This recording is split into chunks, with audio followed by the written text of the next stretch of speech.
of Panchabhutas and The five elements. yeah. So do you have any to say about them? Do you know?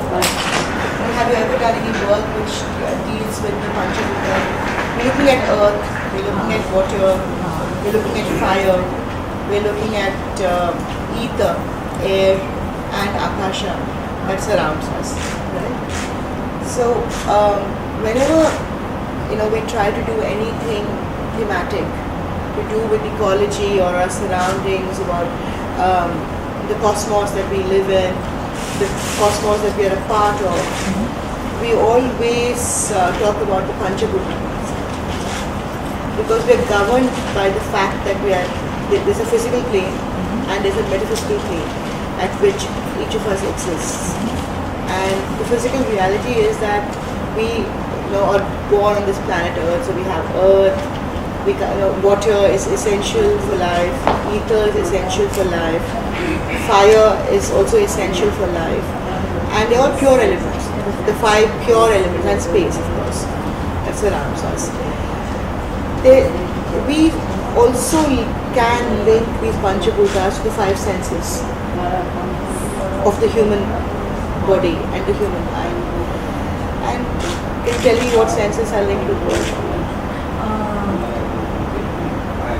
The earth is linked with nose, and eyes are linked with fire, and akasha is linked with skin, touch, and air is linked with the ears, and taste is with the, I think. But there are ways and ways of doing it. Something that you can touch and feel, for me, would be the sensory perception of touch, right? Of feel. So I would link, earth with touch, with feel, and I would link fire with the skin. Or scalding or something. Nose, like you said, also, could be water, of course, something that you can drink. Yeah, and air would be ears, and akasha would be knowledge or space. The X factor of akasha is usually knowledge, space. So there are many, many ways that the Panchabhutas are linked to many, many things. They're linked to the five senses, they're linked to this whole concept of body, mind and soul, They're divided into this whole concept of body, mind and soul. And many people use it, they link to different gods. Not just the obvious gods of Varuna and Agni and Vayu, but they also link to other gods and minor gods and minor godhoods and sometimes they're linked to contexts, If a context, like for example, is happy and breezy, then the whole choreography can be done with the element of air. Yeah. If it has to do with the mind, if it's intellectual, then the element of akasha is used to devise that whole dance form, the concept. If the element that you're looking at is seeing and touching, then it's bhumi, obviously, because it's something you can see. Fire for me also would be eyes, in a way, because they say fiery eyes, or the spirit, basically, the spirit. So these are things that you link the elements with. And there are many, many artists, poets, sculptors, painters, writers, literatures, who have linked these things, laterally. Not literally, which is one way of doing it, but layering it and linking it laterally to different concepts. They're all multi-connected anyway. It's very interesting to work with it because, like I said, at the physical reality, at the plane physical reality, the Panchabhutas also pure elements, and it gives us always a reconnection and a reminder as to how pure they should remain and how tainted a human soul or a human being becomes when they move further away from the elements. And they're not thinking. That disconnect with the elements always makes you um, lose your perfection and purity. So in that concept also, these elements are always a touchstone to your own, mind, body and soul. And consciousness, which I said Akasha is the consciousness through which you, negotiate your life on this planet. So I'd like you to do a Panchabhuta thing as a new thematic, composition for dance with creative music, because obviously, again for Panchabhuta, some people try to use the verses that are available in the Vedas, or some of them that are available in the Upanishads, some available in newer texts which have also dealt with for example, we have used one dance which was Krishna talking in the Bhagavad Gita that he was the four elements. He talks about four, not five, but he says, I am the four elements that govern your body. So he's talking about the sense of seeing, hearing, talking, and smelling and touch. He says, I am that. And then he talks about this as consciousness, supreme consciousness that governs Akasha as only him. I mean, I as Akasha manifest myself in you as the elements is what he says in Bhagavad Gita. Because I am the supreme consciousness that governs, even the Akasha is the supreme consciousness for us. So whenever we show Akasha, we show it as because it's a reality which cannot be felt or touched or smelt. Just there. I mean, you have a feel of it, Akasha. I mean, if you keep flying up there, also the Akasha gets further and further away from you. It's not like there's any point at which you can meet Akasha.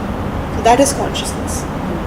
So most people, project Akasha as the supreme consciousness, and Krishna talks about himself being the Akasha, the supreme consciousness, the supreme being who governs everything, and says for you and these elements, because you are only these elements. Your body is made of matter, water, whatever the minerals and that thing that comes out of these elements that we're talking about. So it's highly philosophical. It's very, very philosophical. So I say Vedanam Samaveda Asmi. In Vedas I am Samaveda, he says. Devanam Asmi Vasavaha, I live among the gods. Indriyanam Manasaha Asmi. In all your senses I am the Manasa that governs it, the mind. And Bhutanam Asmi Chetana. In this physical reality I am the Chetana, the touch. Because if you can touch anything, which basically means that anything that you touch is God. That any reality. And then he talks of Akasha, Buddhim Evamcha. Akasha is the Buddhi, the supreme. There's a thing about mind, matter, consciousness, right? So, Buddhi is not brain. Buddhi is something which is superior to brain. And that's what science has not been able to define. What Buddhi is. You cannot define intellect.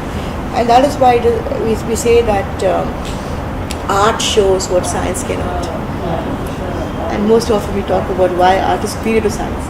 And we say because art makes science livable. I mean, it makes life easier, so it makes science livable. And B, art shows what science cannot define. And I think it's important to delve on this topic of the Panchabhutas, because it takes you into a different realm of living and experiencing and expressing. So shall we try that item that on the Panchabhutas that we try?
I just want you to tell me that if you were to expand the concept of Bhumi, then what you did was perfect, right? to show Bring in life, all the- life for it. Yes. So then you try to expand the concept of water. Then water, yes. Then the drops, the cloud formation, the rain. First the droplets, and then the concept of rain, and rain becoming again the rivulet, and then the river, and the river going into the ocean. It's the same whole concept. So I think when you try to expand all these concepts and you start showing all these kinds of images, what were you trying to show in? I was actually, it was just a lot of nature, and first the 5 pure elements like you had mentioned, and then I was trying to see how they connect. And so from the sky, the clouds are formed and they come down to the earth, and how the union of the earth and the water brings forth life. So I was trying to see what are all the things that come alive with the union of these 2 pure elements. And so it was, it was just And an then from there, experiment. And then, so the plant life, the animal life, and finally I came to the humans. And after that, you need to help me how to figure it out. I think then the human life, and then there is this whole idea of concept of death, right? Of samhara, where you can bring in the element of fire, Right, which is also recreation. right. Like there is birth and death, But and everything kind of cycles recycles. and recycles. Yeah. How much will you do the next part also? Just try that. I mean, it's interesting. Even if you make a mistake, it doesn't matter. Yeah, Or right. if you think it's not completely fixed, it doesn't matter. Because the idea is to explore how you can dance to instrument music, pure instrumentation like you did. You showed animal life. And each animal had a different instrument. When the percussion came, then there was, the tiger because it's more ferocious.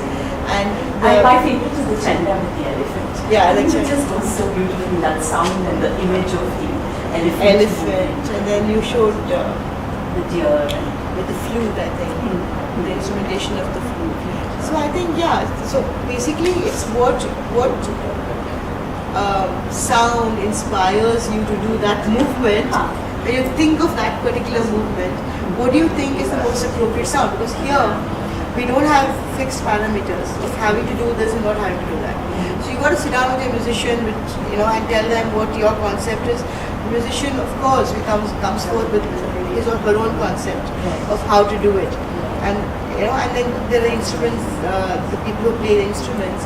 They're also full-fledged musicians, and they'll help you fix this whole musical bit Get together. the whole effect Of it. And it's completely new because it's something that you have thought about and you have told them, and they've created it new for you. So the whole process of creativity is flowing through you because And I think it's a whole journey of trying to do something new. You learn a lot.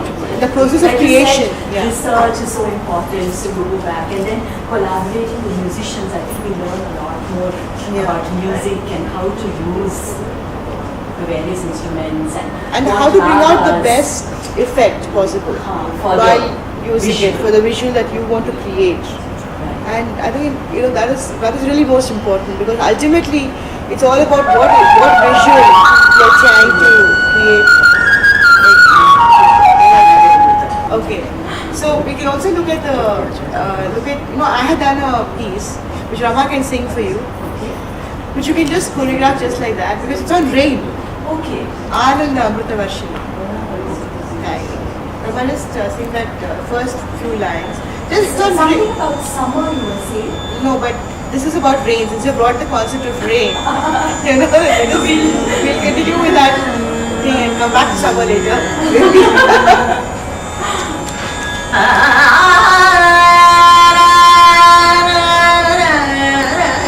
Here, when she's singing the raga, you can show summer, right? It's raga alapane. How do you create? What do you create in raga alapane? Sing the raga for a thing. Then what happens to you in summer? The scorching heat, the this, that the sweat, lack of water, thirst, I mean, for your own self, all of that. You can't sleep, you can fan yourself. All of that whole thing, what happens in summer. Then the birds are, Plants are wilting. the plants are wilting, Animals are going, there's no water in the river. Create this whole imagery, and then when the first drop of rain comes, what happens to all this imagery? I mean, how do the vines open up? How do the trees open up? How do the leaves open up? How do the buds open up? How do you open up? And how do the Animals. So Raga, the Raga habit will open up free music. We're just doing it for music. Creating something new for music.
आनन्दामृत वर्षिणि अमृतवर्षिणि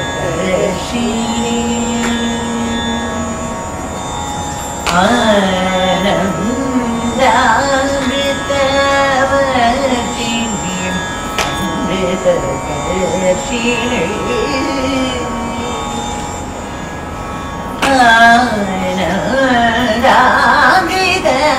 आनन्दामृतवर्षिणि अमृतवर्षिणि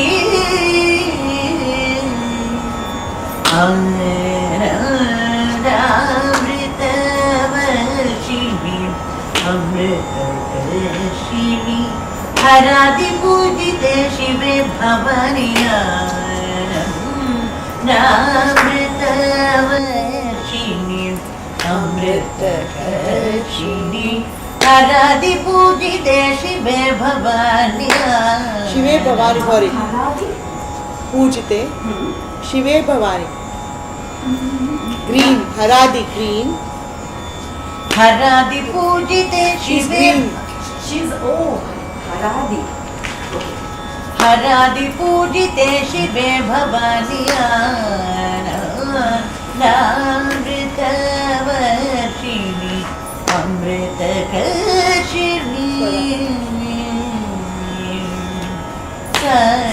ग मपनि सनि पम ग स नि पनि नि सनि स ग ग स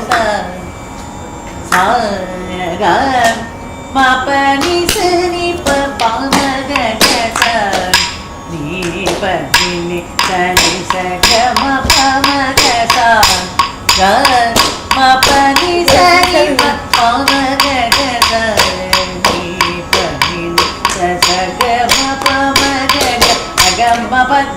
pani pani sagam. Okay, it is. the same kind of image you should try to do in We Swara can use here in also. Swara yeah 1, 2, 3, 4 sagama pagama Lavan, pani Malinda. okay Sa 1, 2 twice ga ma pani sani pa ma ga sa ni pani ni pani sa ga ma pa ma ga sa ga ma pani sani pa ma ga sa ni pani ni pani sa ga ma pa ma ga gama pa gama pani pani sa ga sani sani pani pa ma pa ma gama ga sa ga ma pa gama pani pani sa ga sani sani pani pa ma pa ma gama ga gama nanda Sada One, second- 2, 3, second line. 4 sagama pa gama pani pani sa ga sani sani pani pa ma pa ma gama ga sa ga ma pa gama pani pani sa ga sani sani pani pa ma pa ma gama ga nanda वर्षिणि मृदवर्षिणि हरादि पूजिते शिवे भवानि Amritakarshini who is green Haradi Pujite she Shive's Bhavani Shive Bhavani Amrita Varshini is rain Rain. the bringer of rain Bring Amrita Karshini the one who brings rain is green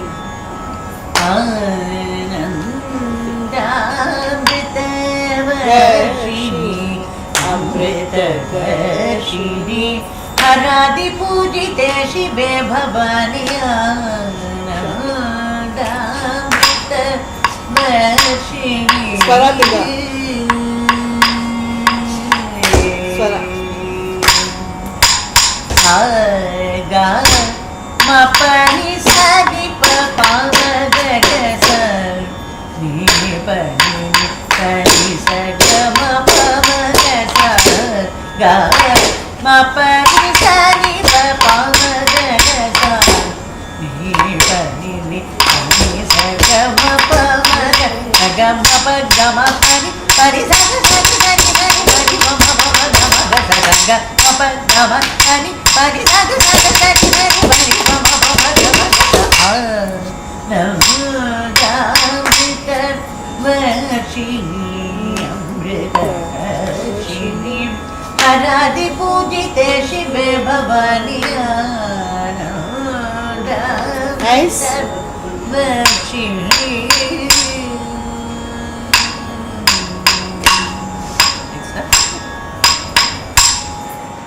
So what you did just now was you showed in the alap, you showed, Grishma, summer, Effect of the effect of summer, how everything was dry, everything was, parched, the land was parched. So you can explain for a longer time also if you want, parched land and the creepers all falling away because of lack of water. Tree, I the can creeper bring fall, more imagery. imagery. The creeper, falls away from the tree because there's no water. They're all drying. All the flowers have all shriveled, and everything is. There's no bees, nothing. Everyone is hiding from the sun, the scorching heat, because the sun, you can't bear the sun. And then what else you do? You put sandal paste on yourself, sun. You to cool yourself. Fan yourself. The image of the scorching sun, sweat, and the whole idea of summer, which is so, the imagery of summer. You showed very well. I'm saying you can expand it if you want to. More. And then when you're in that mood, when the first drops of rain come, the first droplets, it's like magic. What happens? The whole thing is like magic. And then you start experiencing the rain. You experience the rain, the trees experience the rain, the creepers experience the rain, flowers, bees, birds. The birds start singing, the cuckoos. And what you did, the peacock. Yeah, I don't get that enjoying movement. the rain. Yeah, this movement of the peacock, one by one side and then one side, and then dancing in the rain, peacock. When you see all this, it's so much happiness. And then the Amrita Varshi, this is what rain does to you. It's a Dikshitar Kriti, but then the first part of it and the music was set by us. So basically, it's creative music. Rama just sang it spontaneously. Not the this one, the Kirtana, but the ala part of it and the Swaram and what she did before when the droplets of rain.